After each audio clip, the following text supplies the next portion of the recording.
Salam alaikum, bonsoir et bienvenue où que vous soyez donc dans le monde à notre podcast Regard sur le Sénégal, le cinquième épisode.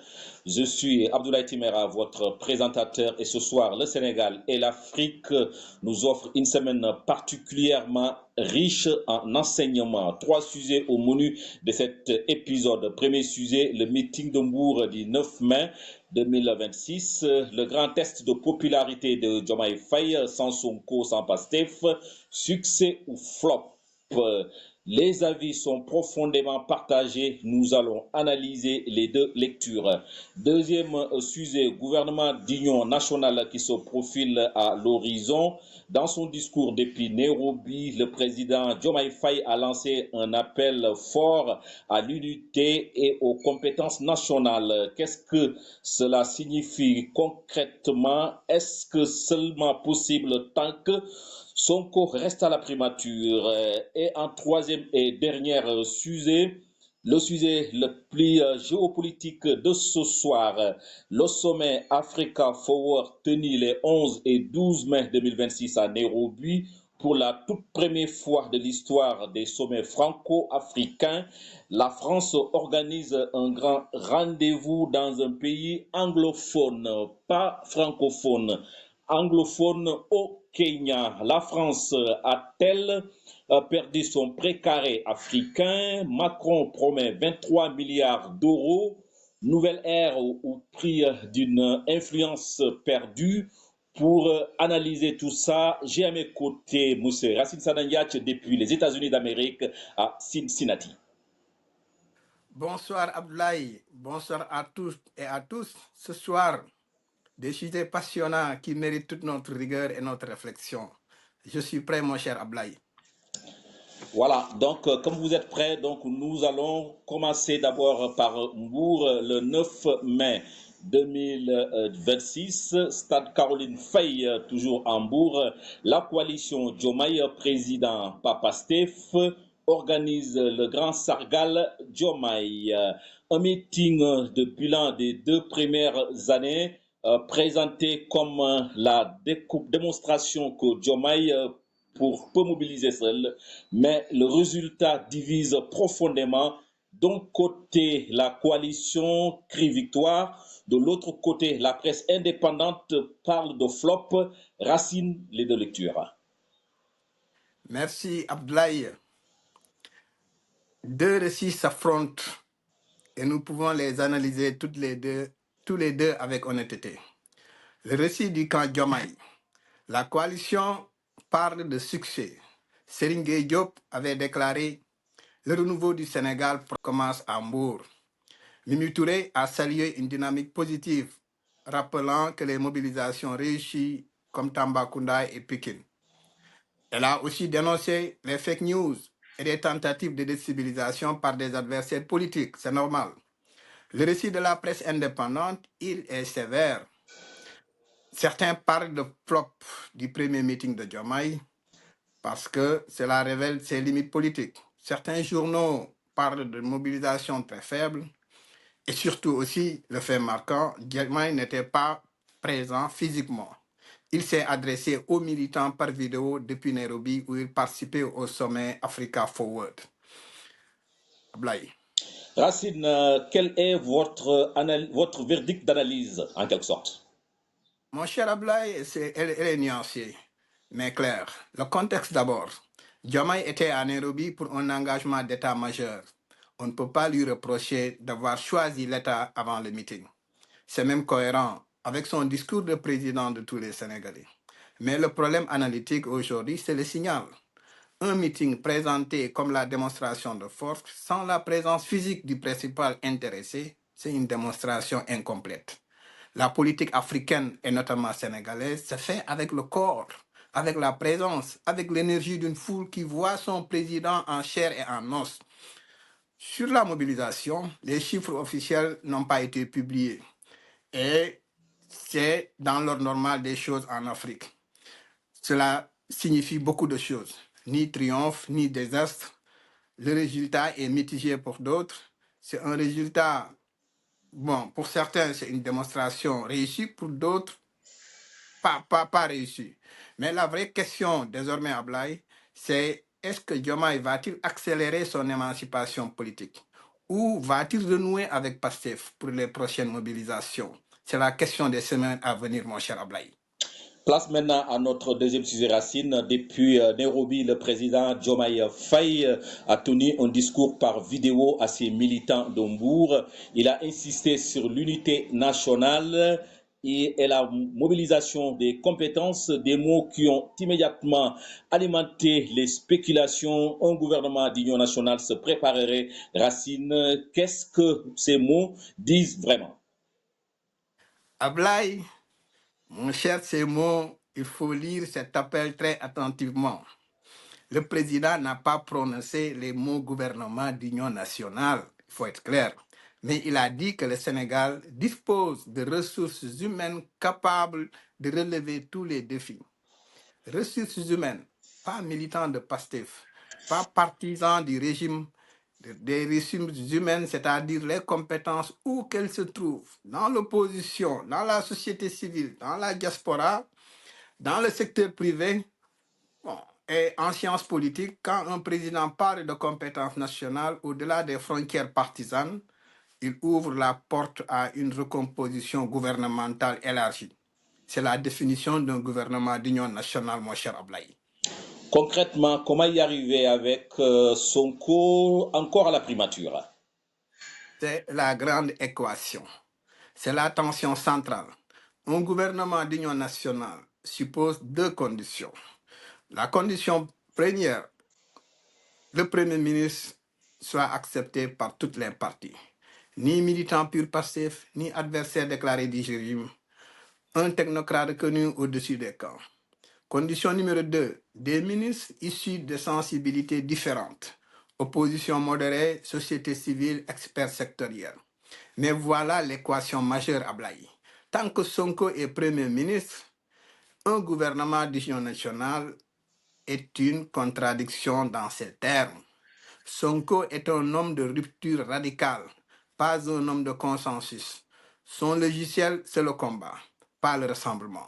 Si Diomaye veut vraiment un gouvernement d'union nationale, il doit d'abord changer de Premier ministre. Les deux décisions sont inséparables. Et cet appel au dialogue s'adresse à trois cercles simultanés. À ses propres partisans, arrêter la guerre fratricide avec PASTEF. À Sonko, les conditions changent. À l'opposition et à la société civile, je suis prêt à gouverner avec les compétences, pas seulement la loyauté partisane que je cherche. C'est un message habile, ambigu intentionnellement, et c'est la posture du chef de l'État, pas du chef de parti. C'est exactement là où Diomaye veut être, mon cher Ablaye. Et voici notre troisième et dernier sujet de ce soir, et je dirais le plus important sur le plan géopolitique. Les 11 et 12 mai 2026, à Nairobi, au Kenya, le sommet Africa Forward, co-organisé par Emmanuel Macron et le président kenyan William Ruto, plus de 7000 participants, chefs d'État, investisseurs, entrepreneurs, acteurs culturels, représentants de la société civile et une promesse de Macron 23 milliards d'euros pour l'Afrique, mais qu'est-ce qui frappe d'abord? Ce qui frappe d'abord, c'est l'endroit pour la toute première fois dans l'histoire des sommets franco-africains. La France organise ce rendez-vous dans un pays anglophone. Le Kenya n'a jamais été une colonie française et il parle anglais et swahili, pas français. Est-ce qu'une nouvelle ère ou l'ère ou l'aveu d'un déclassement Racine décrypté? C'est le signal le plus fort et le plus brutal de tout ce sommet. Plaçons-le dans sa profondeur historique. Depuis les indépendances africaines, les sommets franco-africains se tenaient invariablement dans les pays francophones, Paris, Dakar, Abidjan, Yaoundé, Libreville et même Ouagadougou, la dernière. Des pays liés à la France par la langue, la culture, le franc CFA, c'était le précaré de la France-Afrique. Nairobi, le Kenya, c'est un autre monde à Blaye. C'est jamais une colonie française, le Kenya. Ils parlent anglais et swahili. Ils étaient une colonie britannique. Ils ont une diplomatie non alignée sur Paris. une économie qui regarde autant vers Londres, Pékin ou Washington. Alors pourquoi Nairobi? C'est la grande question. La réponse est simple et brutale. Parce que la France n'avait plus le choix. Le Mali, les Français ont été chassés. Au Burkina, la même chose. Au Niger, la même chose. La Guinée, c'est de confrontation avec la France. Le Sénégal lui-même, le gouvernement Faye Sonko affiche une distanciation nette avec Paris. Tenir un sommet franco-africain à Dakar aujourd'hui, politiquement délicat pour la France. À Bamako, il est impensable. À Ouagadougou, où Macron avait prononcé son fameux discours de 2017, qui promettait déjà une nouvelle relation, c'est hors de question. La France cherche de nouveaux territoires à Blaye. Et le Kenya spécifiquement, pourquoi lui, qu'est-ce que ce choix révèle sur la stratégie française en Afrique, Racine? Parce que le Kenya représente ce que la France veut que l'Afrique devienne. Un continent stable économiquement, dynamique, un hub régional, et c'est là-bas aussi que les capitaux circulent. C'est là aussi que naissent les licornes africaines. C'est la différence avec l'ancienne France-Afrique. On ne contrôle pas le Kenya, on négocie avec le Kenya, d'égal à égal, comme l'a dit Macron. Mais justement, parce qu'on ne peut pas faire autrement, il y a une ironie profonde que personne ne souligne assez. Les pays qui ont le plus souffert de la France-Afrique, le Mali, le Burkina, le Niger, ont chassé la France. Et les pays qui sont restés dans l'orbite française, à savoir la Côte d'Ivoire, le Cameroun, le Gabon, voient Paris organiser son grand sommet africain chez les anglophones. C'est l'ironie cruelle de l'histoire à Blaye. Racine, les 23 milliards promis, c'est quoi réellement et qu'est-ce que ça change quelque chose de concret pour les Africains? C'est les deux à la fois et soyons honnêtes sur les deux. La vraie rupture, elle existe. Ce sommet pourrait rester dans l'histoire comme le moment où l'Afrique a commencé à imposer ses propres règles du jeu. Les dirigeants africains ont parlé de souveraineté, de réformes économiques, financières, de partenariats équilibrés. Ce n'est plus le langage de la vieille France-Afrique. Mais le scepticisme est plus que légitime. L'histoire des relations entre la France et l'Afrique est riche en grands discours sans lendemain. Ouagadougou 2017, Macron promettait déjà une nouvelle relation. Nairobi 2026, presque 9 ans plus tard, la question est que tout Africain est en droit de se poser aujourd'hui. Qu'est-ce qui a vraiment changé entre-temps? Les 23 milliards d'euros, c'est peut-être le prix d'une influence perdue qu'on espère racheter. Un chèque pour reconquérir ce qu'on a perdu sur le terrain politique, mon cher Ablaï. Alors, et le Sénégal, dans toute sa racine, Diomaye était à Nairobi, et un président qui critique la France-Afrique et qui est présent à ce sommet. Comment lire cette présence, en fait? C'est du pragmatisme politique. Participer à un sommet où la France cherche à se repositionner parce que le Sénégal a besoin des investissements, parce que l'économie sénégalaise reste liée à des partenaires européens. La vraie souveraineté, ce n'est pas de refuser de parler avec la France, c'est de parler avec la France en fixant ses propres conditions. Et c'est la leçon la plus importante de Nairobi 2026. Pour le Sénégal, comme pour toute l'Afrique, la souveraineté ne se décrète pas. Elle se négocie chaque jour à chaque table avec compétence et sans complexe, mon cher Ablaï. Voilà, trois sujets, Racine, Mbour, un résultat mitigé qui questionne la capacité de Diomaye à exister politiquement sans Pastef, un gouvernement d'union nationale qui se profile à l'horizon, mais dont la clé reste le changement de Premier ministre.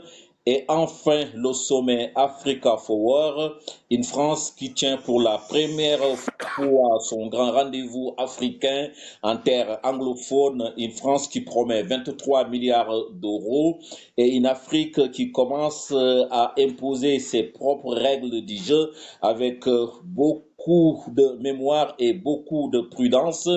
Le fil rouge de ce soir, Racine, c'est la question de la souveraineté. Diomaye cherche sa souveraineté vis-à-vis de Pastef. L'Afrique cherche également sa souveraineté vis-à-vis de la France. Dans les deux cas, Racine et le mot sont là, les actes aussi restent à venir. Racine, le mot de la fin. Ablaye, c'est notre rôle de mesurer sans complaisance, sans partisanerie, épisode après épisode.